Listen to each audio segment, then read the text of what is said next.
ನಿರ್ದೇಶಕರು ಮತ್ತು ಮುಖ್ಯಸ್ಥರಿಗೆ ಧನ್ಯವಾದಗಳು.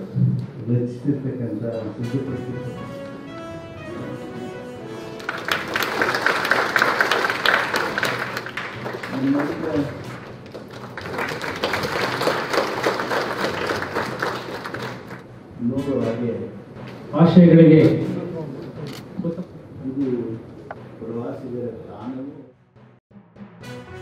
ಈ ಮೌಢ್ಯಗಳ ಪ್ರತಿಬಂಧಕಾಜ್ಞೆ ಕಾನೂನನ್ನು ಮಾಡಬೇಕು. ಮೌಢ್ಯಗಳು, ಅಂದಾಚಾರಗಳು, ಮೂಢನಂಬಿಕೆಗಳು ಇವುಗಳನ್ನು ತೆಗೆದಾಕಬೇಕು, ಸಮಾಜದಲ್ಲಿ ವೈಚಾರಿಕತೆಯನ್ನು ಬೆಳೆಸಬೇಕು ಅಂತಕ್ಕಂಥ ಉದ್ದೇಶದಿಂದ ಮಾಡಬೇಕು. ಆದರೆ ಆ ಕಾನೂನುಗಳು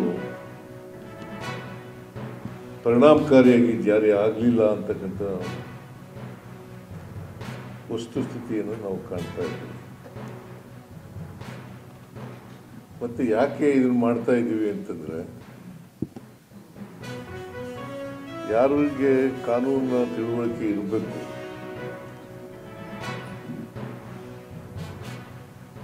ಯಾರಿಗೆ ಈ ಸಮಾಜದಲ್ಲಿ ಕಾನೂನುಗಳ ಅರಿವು ಇನ್ನೊಬ್ಬರಿಗೆ ತಿಳಿಸಬೇಕು, ಅಂಥವರೇ ಮೂಢನಂಬಿಕೆಗಳನ್ನು ಪಾಲನೆ ಮಾಡ್ತಕ್ಕಂಥ ಕೆಲಸ ಮಾಡ್ತಾರೆ. ವಿದ್ಯಾವಂತರು ಕೂಡ ಮಾಡ್ತಾರೆ. ನಾನು ಭಾಳ ಸಾರಿ ನೋಡಿದ್ದೀನಿ, ನೀನು ಯಾಕಪ್ಪ ಈ ಥರ ಹೊಟ್ಟೆಗಿಟ್ಟಿಲ್ದೇನೆ, ಬಟ್ಟೆ ಇಲ್ಲದೇನೆ, ಅನಕ್ಷರಸ್ಥನಾಗಿ,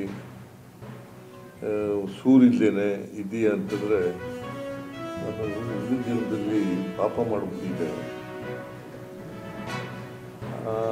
ಪಾಪದ ಫಲ ನಾನು ಈ ಜನ್ಮದಲ್ಲಿ ಬಿಟ್ಬಿಟ್ಟಿದ್ದೀನಿ. ನನಗೇನು ಗೊತ್ತಿಲ್ಲ. ನನಗೆ ಮೂಢನಂಬಿಕೆನ, ನನ್ನ ಪ್ರಕಾರ ಮೂಢನಂಬಿಕೆ